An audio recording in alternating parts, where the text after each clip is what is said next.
Welcome, today in front of me OnePlus 10 Pro, and I'll show you how to turn off this device.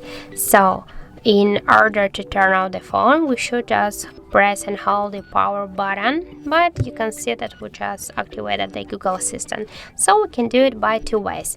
Now we can just press the power key button and the up volume button at the same time, and now we can see here that we just activated the power off menu. Just click to the power off menu icon here and you will turn off your device. So just by press the power button and the power and with the volume up button by this way.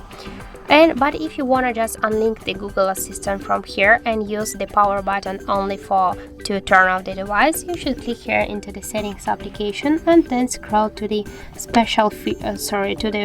system settings.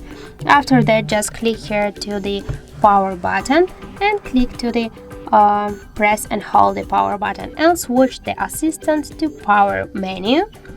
And now when we'll just press the power button, we'll activate the power off menu, and by this way, just by press power off button, you will click here to power off icon. Wait a second, and now as can you see, the screen is dark. This means that your device is turned off. So that's it. Thank you for watching, and if you find this video helpful, don't forget to leave a like, comment and to subscribe our channel.